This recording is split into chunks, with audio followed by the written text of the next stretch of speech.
Syria. Look, guys, I don't know. I don't know what to believe in Syria, but like I said, I just have to. I have to go based on logic, right? Right. So I don't think there's anything wrong with someone being totally like taken back by these imagery. Like once I said, like the imagery of children and men and women, mothers and fathers with their children and children die. This is horrible stuff. I don't even want to look at this stuff. It's so horrific. You don't want to look at it. It's disgusting and it rips at your soul.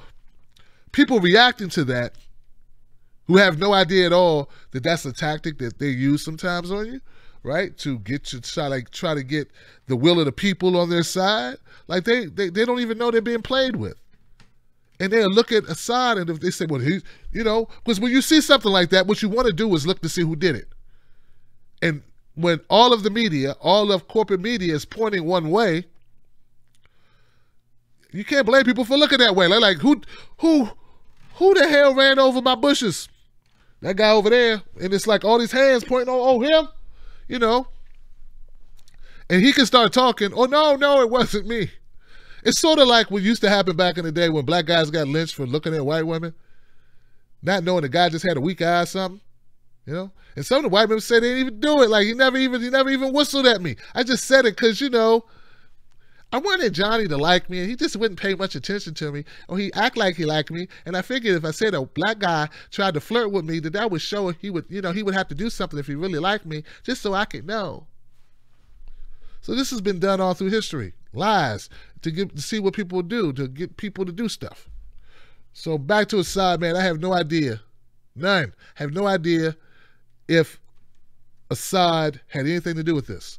But I find it very hard to accept just with a logical, just stepping aside, put your emotions over here, say emotions, here you go emotions, put you over here, and close the box, put it in the box, close the lid on the box, lock the box, and say, okay, let me think about this rationally.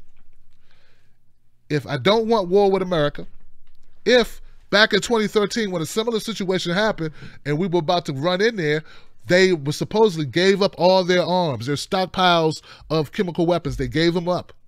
And up until today, PolitiFact was reporting that they gave up 100%.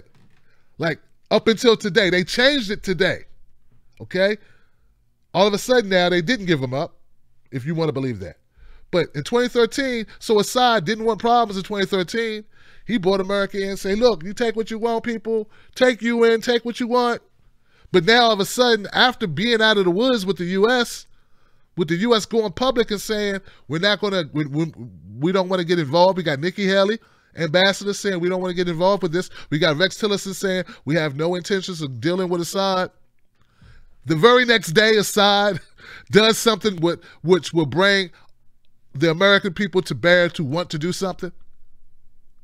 It's just crazy talk. It's like that you got a kid and you're like, look, be here at noon or be in the house by midnight. And if you don't, I'm taking the car. Well, I think that kid's going to try to come home at midnight if they believe you. And I think Assad believes that we will send the drones. We will send the drones. So that's what I believe about it, guys. I'd like to know what you think, but that's what I think. I think that it's if you keep that emotion in that box and you think about what I said, it at least gives you doubt. And you know what? We already ran into issues. We already went on doubts when we had doubts.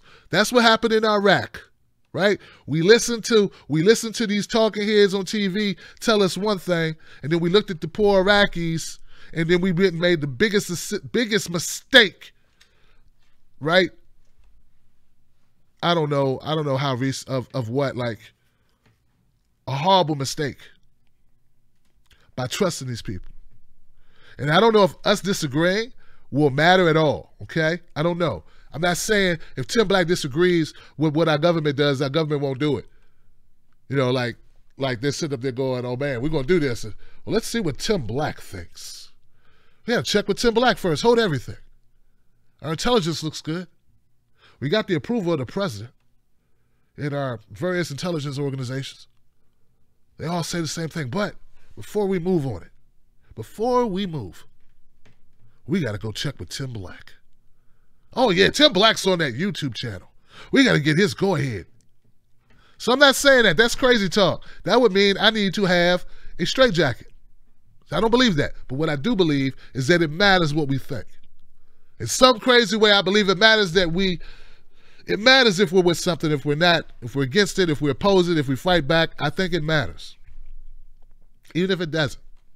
And all I'm saying is weigh it for yourself. Weigh it for yourself.